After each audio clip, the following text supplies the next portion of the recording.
Paranormal in Pennsylvania may discuss topics such as suicide, murder, and other potentially upsetting things. Listener discretion is advised. Hello, and welcome to Paranormal in Pennsylvania, where we discuss history and haunts. Today's story takes us to a haunted house in Philadelphia. I'm Sarah. And I'm David. Let's get into it.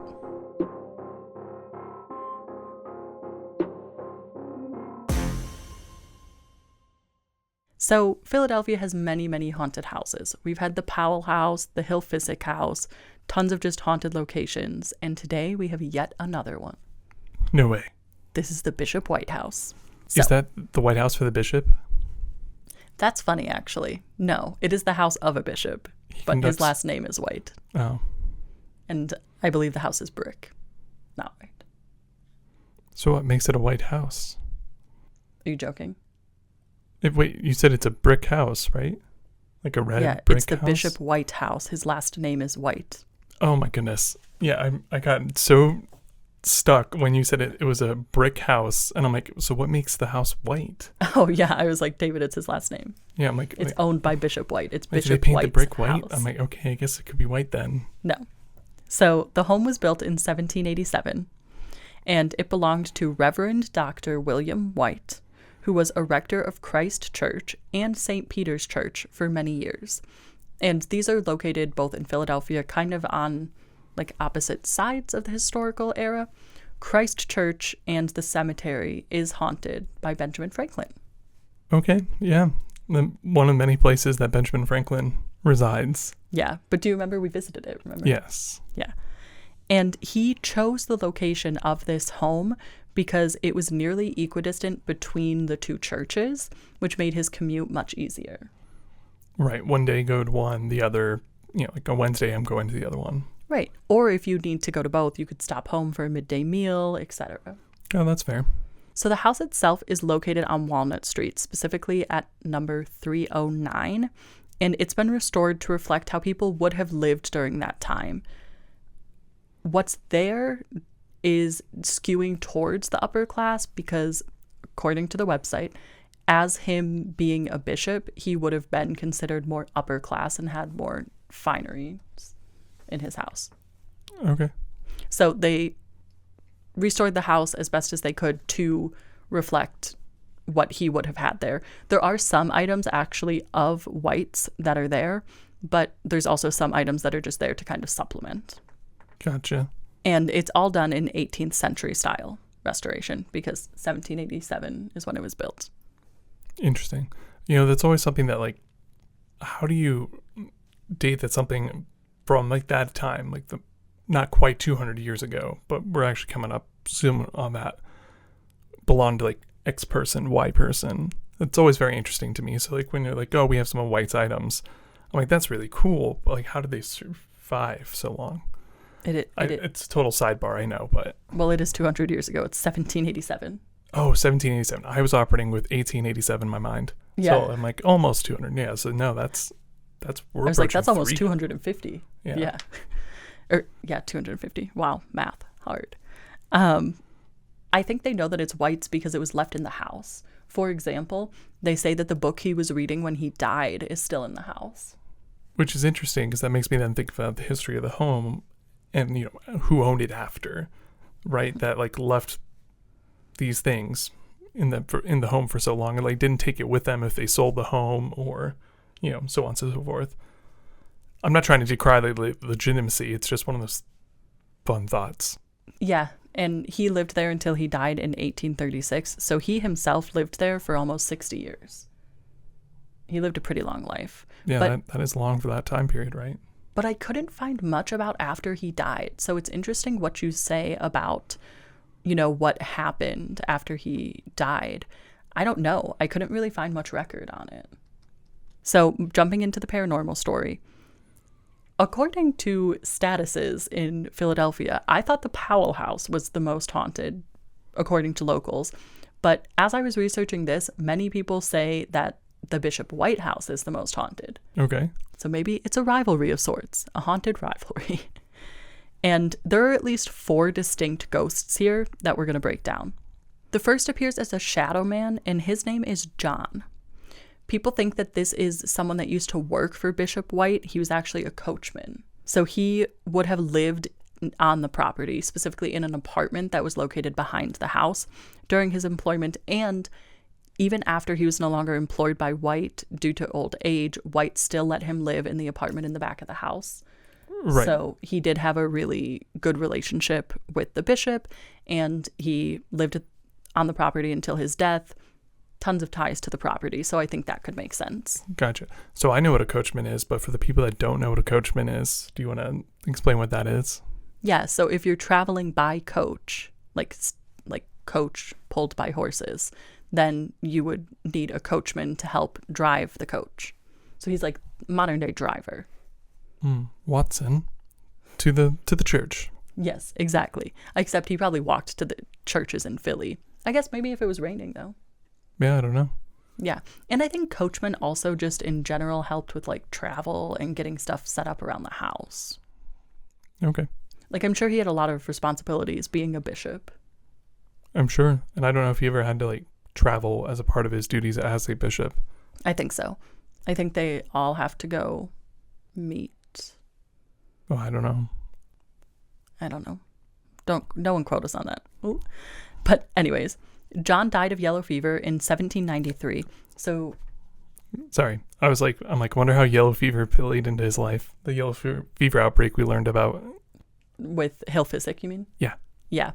So John did die. And that was just 6 years after the house was built. So even though, yeah, he lived there after his employment, etc., until his death, it was only 6 years total because he got very sick and that's when he ended his employment. And when people see this shadow man, they say that there's really strong associations of sadness that they feel. I think that makes tons of sense if he died there, But interestingly, he's often seen moving along the edges of a room silently, almost as if he's trying to like hide while he's moving. And to be clear, this is the coachman. Yep. Oh, like why is the coachman sad? Well, he could be sad if he knows that he's dead. I guess. Or was it something in like life? Like was he not exactly happy with his life, or like what? Wonder what the reasoning would be for his like feeling of sadness. It could be. What's interesting is it said that historical records say that John was actually a good friend of Bishop White's, less so an employer-employee relationship. So I don't think he would be sad for that reason. Maybe he's sad because the bishop's dead. Maybe it could have it could have been mourning. Although like I'll throw in a wrench. What if he had some like lost love or flame that like suddenly burnt out? Well, maybe it's Mrs. Boggs, who is the next ghost. Oh. I don't think it is. That's completely speculation. I know. But Mrs. Boggs is our second ghost. And she was another member of Bishop White's staff. She was the cook. And she, again, from historical records, it seems like she was very, very friendly with Bishop White, treated more so as a friend than a staff member. And these are the only two staff members that I looked into. So I don't know if that was just standard with Bishop White, or if it was these two in particular he just had strong relationships with. Fair. I mean, if you have the same employees for years and years and years, I imagine that just like naturally that relationship erodes away unless you like really keep it in check. Yeah, that's true actually. But with John, he was only at the house for 6 years, but I guess he could have worked for him beforehand. Right. Or just they could have known each other as well. Or I guess 6 years is a long time. That is a long time to work at one spot, especially like modern times. Yeah. So Mrs. Boggs actually lived above the kitchen along with some other people that worked for Bishop White. Her apparition appears, unsurprisingly, in the kitchen, which is where she spent most of her time. And she's also seen in other areas of the first floor. But it seems that further from the kitchen that she gets, the more misty her figure appears. So people say that if she's in the kitchen, you can see a pretty distinct figure. But as she gets further and further away, the edges of her figure kind of blur. Interesting. Like, this is a terrible analogy, but like her signal strength is getting weaker as she gets away from her phone, right? Well, or from this case, her anchor in the kitchen. I don't think it's a terrible analogy though, because it's like that's where a lot of her residual energy would be. So it's almost like this energy pool for her. And as she gets further away, it's harder for her to appear. That's how I was thinking of it. Yeah, and with her living quarters being above the kitchen, which I thought was fairly common for when you have like kitchen staff. Yep. But it would make sense to have like that double entendre of both kitchen and living quarters in such close proximity. Yeah, absolutely. So there's another ghost, a very cute ghost, and it's a cat. Have we ever had a cat ghost? I don't think so. I know there's a lighthouse that has a cat ghost, but I don't think we've covered it for Pip. We should cover that lighthouse. Talk about the cat ghost. It's not in Pennsylvania, though. Okay. We'll do it as a special feature for Out of Pennsylvania.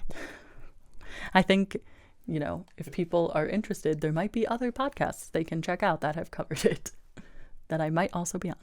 Yeah. Okay. They could do that. So, this cat. Historical records show that a cat did not live there, which is interesting. Well, so define live there, right? Well, yeah. So, like in the journals that they have, etc., there's nothing that says that like Bishop White had a cat or Mrs. Box had a cat. Now, of course, it could be a city cat. Right. That just like did not live in the house, but lived close to the house. Like it's interesting to say like the cat didn't live there. Well, people have a theory about whose cat this is.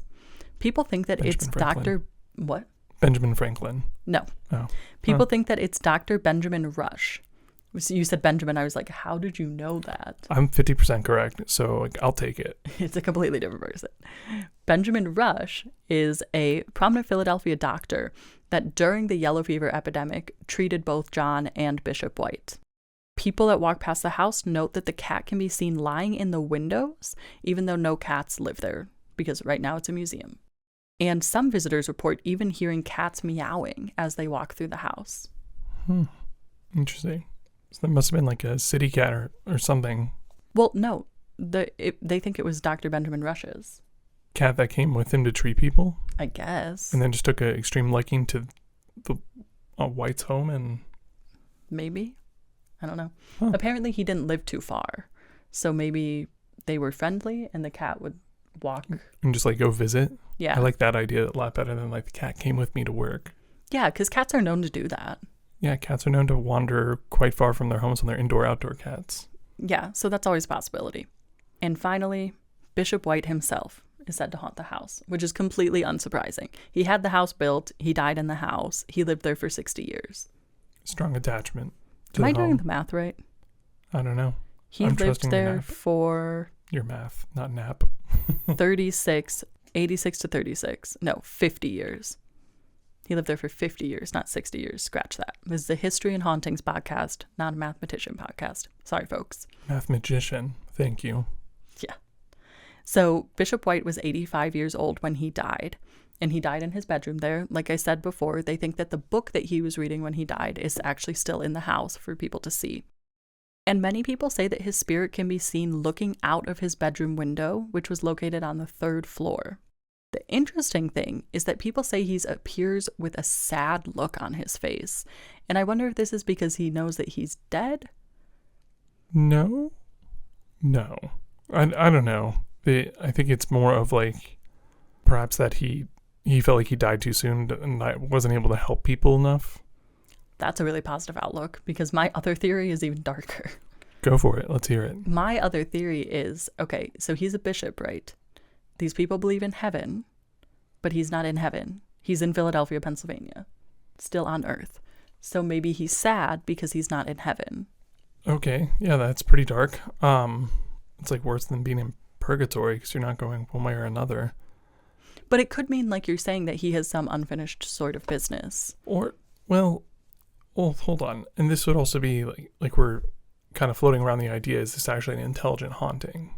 Or That's true. Is this just, the yellow fever outbreak, he knows there's such sadness and disease out there that his, I'll say after image, for lack of a better term at the moment, is just was sad. Like he'd look out in the streets and be sad that there's such disease rampant in Philadelphia. It could be that. That could be like the state of the city in general. Yeah, I mean, there's another positive, sad, but Not as sad. no, nowhere near as dark as he. But usually that's my job. Well, I was just thinking, wouldn't you think a bishop's spirit would be in heaven? which is why I'm stuck on the unfinished business thing. I don't know. If you have theories about why Bishop White is there and why he's sad, let us know, because I'd love to hear any and all theories about that. That is all of the history and hauntings of the Bishop White house. Would you visit this place of paranormal phenomena? Yeah, I want to go pet the cat. I would love to go. I think anytime that we have information on who is haunting, it would be super cool. Like, you could have a very successful investigation if you could try to talk to people by using their name. And, having activity. Being on the lucky stroke when there's activity, and then they do respond as well. Right. I'm thinking it would be pretty active. I mean, people say that these ghosts are so frequently seen that it is one of the most haunted houses in Philadelphia, which is a huge claim. Right. And the cat's frequently seen too. Yeah, you're just fixated on the cat. David's like, great. I will go there if we can bring cat toys. Do you think the cat will play with the cat balls? I was thinking that. That would be really funny. That'd be awesome. But then it's like, so who's like touching the cat balls right now? Is it, Mr. White, or Bishop White, I should say, to use his title, or is it the cat? Yeah. Challenging to know. Right? Yeah, but it would be a cool investigation. Yeah, absolutely. I think it would be a very fun investigation. And I have no caveats with it. I would feel comfortable staying overnight. It really just seems kind of like these people all genuinely enjoyed living together and still all live there together in their afterlife. So I would be fine to like stay overnight, be there alone, etc. Well, and according to you, and are all very sad. Yeah, that's the one piece that I don't quite understand. So again, I'd love to hear theories from listeners. Yeah. Those are all of the history and hauntings of the Bishop White house located in Philadelphia, Pennsylvania. If you have somewhere that you want us to cover, be sure to reach out. We're happy to follow your suggestions. And tune in next Thursday to see what history and hauntings we discuss next. Stay spooky, my friends.